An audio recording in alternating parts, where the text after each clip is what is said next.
ကဲမင်္ဂလာပါဖိပဝတငယ်ချင်းတွေတစ်တဝတငယ်ချင်းတွေYouTube ဝတငယ်ချင်းတွေမနေ့ကပထမပိုင်းဆိုတော့ဒီနေ့ကဒုတိယပိုင်းလေးလာပါပြီလို့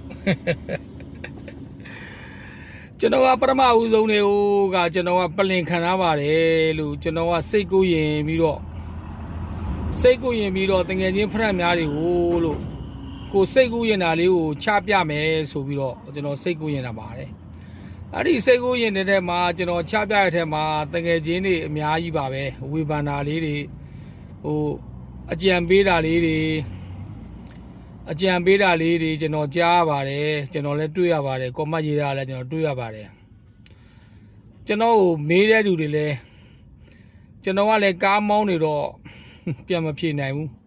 ကျွန်တော်ကိုယ်တိုင်လည်းမနဲ့မိုးလင်းတာနဲ့မိုးချုပ်ထိတနေကုန်ကားမောင်းပါတယ်လို့ကျွန်တော်တနေကုန်ကားမောင်းပါတယ်အဲ့တော့ကျွန်တော်ကိုကွန်မန့်ရေးလဲကျွန်တော်ပြန်ပြီးတော့ပြန်မရေးနိုင်ဘူးကျွန်တော်စကားလာပြောလဲကျွန်တော်မပြောနိုင်ဘူးကျွန်တော်စိတ်ကူးရင်ပြီးတော့အချိန်10မိနစ်15မိနစ်လေးအချိန်ယူပြီးတော့အဲ့လိုတငယ်ချင်းတွေနဲ့ပို့ပြီးရင်းနှီးအောင်ကျွန်တော်စကားတက်ပြောတာပါကျွန်တော်အခုပလန်ချထားတဲ့ဆိုတဲ့အလုပ်ကလည်းဖြစ်မယ်မဖြစ်ဘူးဆိုတဲ့ကိစ္စကိုလည်းကျွန်တော်အပြီးစောတဲ့ကပထမပိုင်းမှာတည်းကကျွန်တော်ပြောထားပါတယ်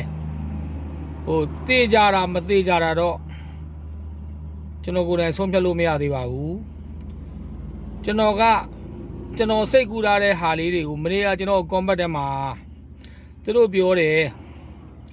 တယောက်ကို300စုတယ်ကား10စီးရမယ်ဟုတ်ပြီအဲ့ဒီကား10စီးရမယ်အဲ့ဒီကား10စီးကိုကျွန်တော်ကဟိုတနေ့ကို3သိန်းနဲ့အိမ်ဘေးငှားမလို့ပြောတော့အဲ့ဒီကွန်မန့်ထဲမှာတက်ပြီးတော့ပြောတဲ့တငယ်ချင်းတွေရှိပါတယ်တနေ့3သိန်းပေါက်လို့လားတဲ့အဲ့လိုမေးရလူပဲရှိတယ်တနေ့3သိန်းပေါက်လို့လားပြီးလို့ရှိရင်ကားဈေးရောဒီလိုပဲငြိမ်နေမအောင်မလားအဲ့ဒါလေးတွေပေါ့စကားတက်ပြောကြတယ်ကျွန်တော်အပြစ်မမြင်ပါဘူးအပြစ်လည်းမဟုတ်နေပါဘူးဒါတွေကဝေဖန်လို့ရတယ်ကျွန်တော်တို့ကိုအကြံပေးလို့ရတယ်ပေါ့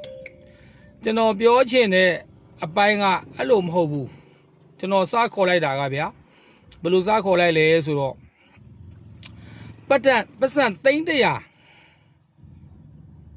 ပိုရှန်နေတဲ့တငယ်ချင်းဖရက်များကိုကျွန်တော်လူ100ခေါ်မယ်ဆိုတော့ကျွန်တော်ပြောလိုက်တာပတ်စံပိုဆန်နေတဲ့300နဲ့ဘာလို့ရမှမသိဘူးဘာကန်ရမှမသိဘူးဖြစ်နေတဲ့လူအတွက်ကျွန်တော်လည်းအသက်ကြီးနေပါပြီကျွန်တော်တို့ကအလုံးမလုံးပဲနဲ့ပတ်စံဝင်တဲ့နီလန်းလေး